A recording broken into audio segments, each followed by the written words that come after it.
You've probably never read about the Tulsa race riots in history books when you were in school, but it's definitely a story that's worth knowing about, especially considering the riots that are currently taking place in Baltimore.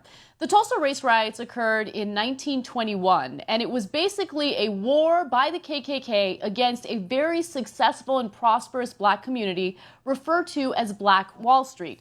According to reports, the best description of Black Wall Street, or Little Africa as it was also known, would be to compare it to a mini Beverly Hills. It was the golden door of the black community during the early 1900s, and it proved that African Americans could create a successful infrastructure. Black America's most prosperous community, Black Wall Street in Tulsa, Oklahoma, went up in flames June 1st, 1921 in a KKK-led Tulsa race riot.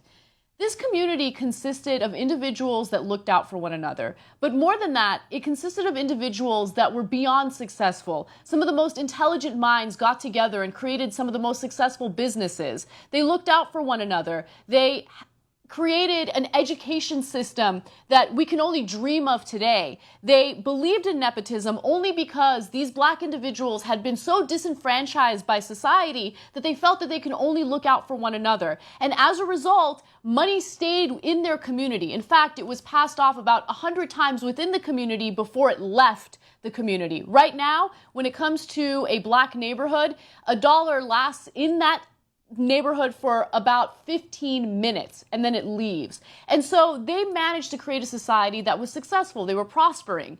But it turns out that white individuals in neighboring areas were not too happy about that, particularly the KKK. So this led to a riot, and the way the KKK crafted this riot shows you exactly how deep that jealousy and that envy was. What they did is they accused a man of raping a white woman.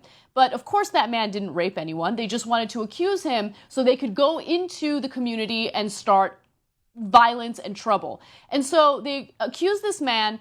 A number of KKK members go into the community, and as one black man is armed, ready to defend himself, he's confronted by a white individual who asks him what he's about to do with that gun. And he tells the white man, well, I'm going to do what I need to do if I need to defend myself.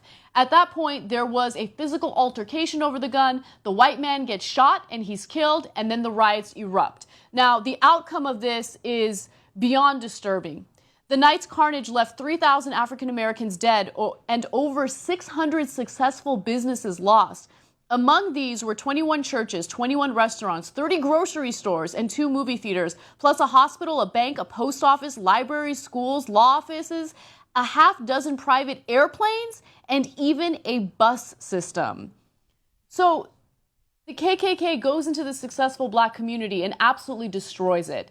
And so when we talk about violence in the United States, and when we talk about things like white privilege or institutional racism, this is why it's incredibly important to take these issues seriously. Because when you look at the black community and you wonder why it is that they're angry, why it is that they're rioting, why it is that they're fighting back against things like police brutality and institutional racism, you have to look at the historical context of this country. You have to consider the fact that there was no restitution in this case. These people, 3,000 people, lost their lives. Their businesses were lost. What they had built was completely demolished. And you fast forward to today and you look at statistics and you realize, yeah, maybe things aren't quite as violent as the Tulsa race riots, but you have to consider the fact that African Americans are 4 times more likely to get arrested for marijuana. In fact, if you have a black-sounding name, you are 50% less likely to get hired for a job. When you look at our private prisons, or if you look at the school-to-prison pipeline, African Americans and Latinos are much more likely to be victims of that.